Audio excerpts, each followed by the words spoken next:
ટાટાની પંચ ઈવીનો facelift version ઇન્ડિયાની અંદર launch થઈ ગયો છે.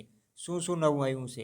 100 લાખ રૂપિયાની ગાડી માર્કેટની અંદર, એ પણ 400 કિલોમીટરની રેન્જ તમને લોકોને રિયલ લાઈફની અંદર આપશે.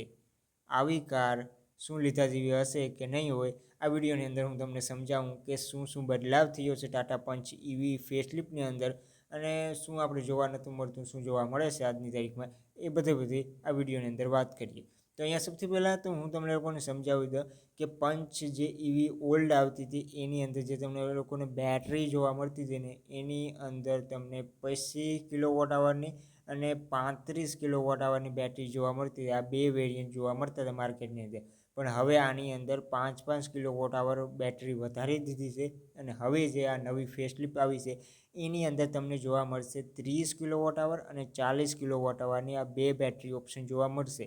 હવે અહીંયા જે ક્લેમ રેન્જ ટાટાવાળા જે કહે છે એ છે મેન જે તમને લોકોને જોવા મળશે 30 કિલોવોટ આવરની અંદર, એની અંદર ઓલમોસ્ટ 360-70 એવો ક્લેમ રેન્જ ટાટાવાળાનો છે. પણ આપણે મોટો ઓન રોડ રિયલ લાઈફની અંદર તમે લોકો રેન્જ કાઢો તો થોડીક ઓછી જ જોવા મળે છે ક્લેમ રેન્જ કરતાં. તો તમે મોટા પકડો 300 કિલોમીટરની રેન્જ તમે લોકો પકડીને હાલો છો 30 કિલોવોટ આવરની અંદર, તો હારામાં શું કહેવાય, ઓલમોસ્ટ 100 લાખ રૂપિયાથી ગાડી સ્ટાર્ટિંગ થાય છે. કેવી રીતના એ પણ આગળ સમજાવું. તો સૌથી પહેલાં આપણે વાત કરીએ કે જે આ 40 કિલોવોટ આવરની જે બેટરી આવે છે, જે મોટી બેટરી છે, એની અંદર જે તમને જોવા મળશે ક્લેમ રેન્જ ઓલમોસ્ટ 460-70 કિલોમીટરની રેન્જ જોવા મળશે. જો આપણે પકડેલીએ મોટી 400 કિલોમીટરની રેન્જ પણ કાઢીને દે તો હારામાં હારી કહેવાય. ટોપ મોડલની આપણે લોકો વાત કરીશું તો 13-14 લાખ રૂપિયા ઓલમોસ્ટ હારામાં હારી રેન્જ પણ કાઢીને દેશે. ટાટા પંચની અંદર જે આ ફેસલિફ્ટ આવ્યું છે એની અંદર જો બદલાવની વાત કરીએ તો કંઈ મોટો બદલાવ નથી. ફ્રન્ટમાંથી થોડુંક અહીંયા ડિઝાઇન બદલાવી નાખ્યું છે. પાછળ તમને કનેક્ટિંગ લાઇટ આપી દીધી છે જે પહેલાં નથી આપતી. બસ આટલો જ ફરક છે. અંદર બહાર બીજો કોઈ જાતનો ફરક નથી. મેન બેટરીની અંદર ફરક હતો, રેન્જની અંદર ફરક હતો, એ મેં તમને લોકોને કહી દીધો. હવે મેન પ્રાઇઝિંગની વાત કરીએ કે 100 લાખ રૂપિયામાં ટાટા પંચ ઈવી પણ ફેસલિફ્ટ વર્ઝન કેવી રીતને. સૌથી પહેલાં તમારે અહીંયા સમજવાનું છે બાસ મોડલ. હવે આ શું છે? Battery as a service. જો તમને લોકોને ના ખબર હોય તો સિમ્પલ હું સમજાવી દઉં. મેં ઘણા વિડીયોની અંદર આ વાત કહી દીધી છે, પણ અહીંયા સિમ્પલ ભાષામાં એકદમ શોર્ટમાં સમજાવી દો.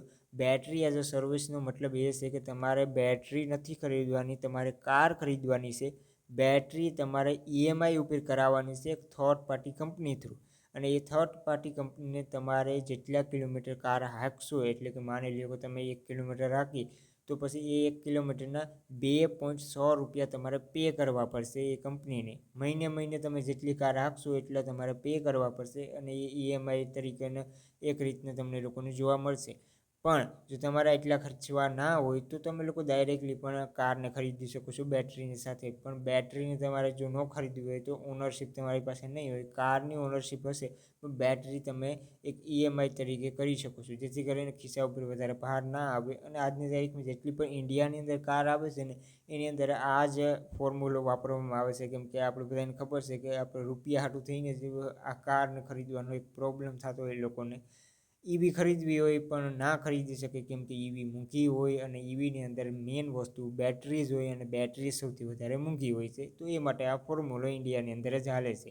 હવે અહીંયા વાત કરીએ પ્રાઇઝિંગની. તો પ્રાઇઝિંગ હું તમને સિમ્પલ રીતે સમજાવી દઉં કે તમને જે આ બાયસ મોડલ એટલે કે બેટરી એઝ અ સર્વિસ આ મોડલની સાથે ખરીદશો તો તમને સ્ટાર્ટિંગ પ્રાઇઝિંગ જોવા મળશે 6,70,000 રૂપિયા. આ સ્ટાર્ટિંગ પ્રાઇઝિંગ છે. તમે આ જો બેટરી એઝ અ સર્વિસ સાથે લેશો તો. પણ જો તમે લોકોને લેવી છે ડાયરેક્ટલી કાર, તો તમને આ કાર ઓલમોસ્ટ 9,70,000 કે તમે મોટા 10 લાખ રૂપિયા પકડો. 10 લાખ રૂપિયાથી તમને એક શોરૂમ સ્ટાર્ટિંગ પ્રાઇઝિંગ ઇન્ડિયાની અંદર જોવા મળી જાય છે.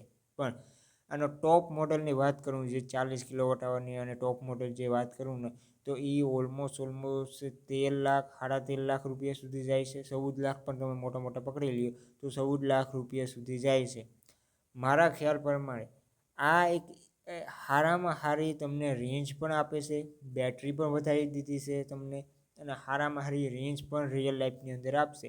અને આ પ્રાઇઝિંગની અંદર મને નથી લાગતું કે કોઈ ઈવી કાર આટલી સારી રેન્જ ક્લેમ કરી શકતું હશે, કે આટલી સારી રેન્જ આપશે માર્કેટની અંદર. તમારું શું કહેવાનું છે આની અંદર? જો કોઈ પણ જાતના પ્રશ્ન હોય તો તમે લોકો પૂછી શકો છો. આપણે લોકો આવા જ વિડીયો બનાવીએ છીએ આ ચેનલ ઉપર, તો તમે લોકો સબસ્ક્રાઈબ પણ કરી શકો છો. ફરી પાછા મળીએ એક નવા વિડીયોની સાથે. આવજો.